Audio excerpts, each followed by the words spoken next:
کتابوں میں ان کا ذکر، ان کی نشانیاں واضح، آنے والا اس شان سے آ رہا ہے کہ زمانہ منتظر بیٹھا ہے ان کا۔ بحیرہ راہب، جس کا نام تو کچھ اور تھا لیکن بحیرہ کے نام سے معروف تھا، کہتے ہیں کہ اس نے مذہب کی کتابوں میں پڑھا تھا کہ نبی آخر الزماں جلوہ گر ہوں گے اور مکے سے شام کی طرف جائیں گے، تو وہ راستے کے اندر ایک جگہ کلی ڈال کر کچھ خدام کے ساتھ وہاں رکا ہوا تھا۔ مقصد کیا تھا کہ کبھی تو گزریں گے اور میں ان کے دیدار کی دولت سے فیض یاب ہو جاؤں گا۔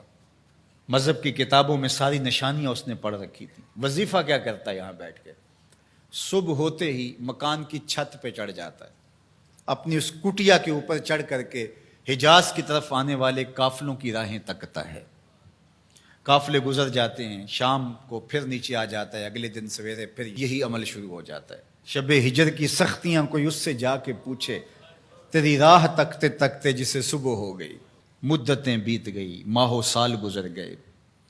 ایک دن وہ اپنے مکان کی چھت پہ چڑھا ہی تھا تو ایک قافلہ دکھائی دیا۔ اس نے کیا منظر دیکھا کہ دائیں بائیں کے درخت سجدہ کناں ہیں۔ سمجھ گیا میرا مقصود آ گیا ہے، جس کے لیے انتظار کی گھاتیں تھیں، جس کے لیے منتظر رہا شب و روز، جس کے لیے راستے میں کلی ڈال کے بیٹھا ہوا تھا، وہ مقصود، وہ گوہر مراد آج نصیب ہونے والا ہے۔ تو جلدی سے نیچے اترتا ہے اور اپنے مصاحبوں سے کہتا ہے جلدی جلدی اس قافلے والوں کا کھانا تیار کر دو۔ کہا کہ پہلے بھی قافلے گزرتے ہیں، یہاں رکتے بھی ہیں، آپ نے کسی کو پوچھا بھی نہیں ہے۔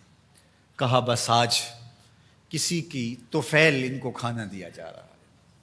یہ قافلہ جب قریب پہنچا اور انہوں نے پڑاؤ کیا، اس کی کٹیا کے قریب بہت بڑا ایک درخت تھا، وہاں رک گئے تو اس نے میسج بھیجا کہ آج دوپہر کا کھانا تمہارا میرے ساتھ ہوگا، آج تم میرے مہمان ہو۔ یہ بہت خوش ہوئے کہ ہم پہلے بھی گزرتے تھے، یہاں رکتے بھی تھے، اس نے کبھی پوچھا بھی نہیں تھا، آج خاص پذیرائی ہے۔ کھانے کا وقت ہوا تو وہ آیا، اور جس طرح وہ لوگوں کے مجمع میں کسی کو ڈھونڈ رہا ہو، حضور علیہ السلام اونٹوں کے پاس تھے، 12 سال حضور علیہ السلام کی عمر تھی، تو آقا کریم وہاں تشریف فرما تھے اور یہ سارے یہاں کھانا کھانے درخت کے نیچے بیٹھے تھے۔ میرے والد گرامی، اللہ ان کی قبر پہ کروڑوں رحمتوں کا نزول فرمائے۔ تو یہاں ترمذی شریف کے اندر تفصیلی واقعہ موجود ہے، اس میں عربی الفاظ جو ہیں ان کا ترجمہ اپنے لہجے میں وہ یوں کیا کرتے تھے کہ وہ بحیرہ راہب آ کر کے ان سے کہتا ہے کہ بارات آئی بیٹھی ہے، دولہا کہاں ہے؟ بارات آئی بیٹھی ہے، دولہا کہاں ہے؟ پھر حضور علیہ السلام جب تشریف فرما ہوئے تو اب وہ راہب آیا، فَأَخَذَ بِيَدِ رسول اللہ صلی اللہ علیہ وسلم، حضور کی عمر کتنی ہے؟ 12 سال، اور حضور کا اس نے ہاتھ پکڑ لیا۔ صحیح ترمذی میں روایت ہے، قال، اور اس نے کہا ھذا سید العالمین، قافلے والوں سن لو، یہ تمام جہانوں کا سردار ہے۔ ھذا رسول رب العالمین، یہ تمام جہانوں کا رسول ہے۔ یبعثہ اللہ رحمت للعالمین، اور سن لو اللہ اس کو تمام جہانوں کے لیے رحمت بنا کے مبعوث فرمانے والا۔ اللہ اکبر۔ تو دھوم مچی ہوئی تھی، حضور کے آنے سے قبل پیغمبر راہیں بتا رہے تھے، نشانیاں بتا رہی تھیں۔ حضرت موسیٰ علیہ السلام پر جب الواح تورات کا نزول ہوا تو انہوں نے جب تورات پڑھی تو اللہ کی بارگاہ میں عرض گزار ہوئے، اللہم انی اجد فی الالواح امتا ہم المستجیبون المستجاب لہم فاجعلہم امتی، قال تلک امت احمد۔ کہا مالک، میں نے الواح تورات میں ایک امت کا تذکرہ پڑھا ہے جن کی دعائیں تو قبول فرمائے گا، جن کی دعائیں رد نہیں ہوں گی، وہ امت میری امت کر دے۔ کالا تلک امت احمد صلی اللہ علیہ وسلم، فرمایا کہ یہ تو میرے پیارے احمد کی امت ہے۔ آپ کا ذکر تورات میں ہے، مثلہم فی التوراۃ و مثلہم فی الانجیل۔ اللہ قرآن مجید میں ارشاد فرماتا ہے کہ حضور کے ساتھیوں کا ذکر، ان کی مثالیں اللہ نے تورات میں بھی بیان کی ہیں اور انجیل میں بھی بیان کی ہیں۔ اللہ اکبر۔ اب تورات کی کہانی سنیے، 9 سوال تھے مسلسل، اللہ اس میں یہ شان ہے، اس امت کو یہ مرتبہ دیا گیا، یہ شان دی گئی، وہ امت میری امت کر دے۔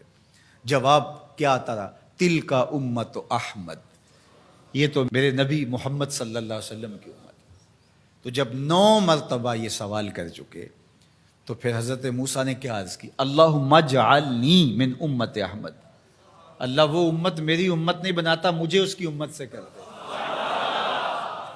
چوں بشانش نگاہ موسیٰ کرد، شدن از امتش تمنا کرد۔ جب حضرت موسیٰ نے ان کی شانیں دیکھی تو خود آرزو کی، مالک مجھے اس نبی کی امت سے کر دے۔ پیغمبروں نے آرزویں کی، 12 نبیوں کی آرزویں مختلف کتب میں موجود ہیں، جنہوں نے یہ تمنا، یہ آرزو کی۔ یار ہم نے کوئی آرزو تو نہیں کی تھی، ہم نے کوئی منتیں تو نہیں مانی تھی، ہم نے کوئی وظیفے تو نہیں پڑھے تھے، ہم کوئی دعائیں تو نہیں کرتے رہے کہ یا اللہ اس نبی کی امت سے کر دے۔ ہماری آنکھ کھلی، مقدر جاگا۔ ہمارے والد صاحب مسجد سے مولانا کو بلا لائے، اس نے کان میں آ کے کہا مبارک ہو، تو حضور کا غلام بن کے آ رہا ہے، شاہوں سے ملا ہے نہ تونگر سے ملا ہے، اللہ کا عرفان اسی در سے ملا ہے۔ اوروں کو ملا ہے تو مقدر سے ملا ہے، مجھ کو تو مقدر بھی تیرے در سے ملا ہے۔ یہ میرے اور آپ کے بخت کے ہم حضور کی امتی۔ میرے والد گرامی جھوم کے پڑھا کرتے تھے، محمد جانے جانا ہے، پیغمبر ہو تو ایسا ہو۔ محمد جانے جانا ہے، پیغمبر ہو تو ایسا ہو، رسولوں کی بشارت سے مبشر ہو تو ایسا ہو، امر توقیر کا سب کو موکر ہو تو ایسا ہو، کیا ہم کو غلام ان کا مقدر ہو تو ایسا ہو، کیا ہم کو غلام ان کا مقدر ہو تو۔ میری خوش قسمتی میں تیرا امتی، بری نازم کے ہستم امتے تو گناہ گارم و لیکن خوش نصیبم۔ میں اس بات پہ ناز کرتا ہوں کہ حضور میں آپ کا امتی ہوں، گناہ گار ہوں لیکن خوش نصیب ہوں۔ تو ساری زندگی بھی اس نعمت کا شکرانہ ادا کرتے رہیں، حق کے شکر ادا نہ ہو پائے۔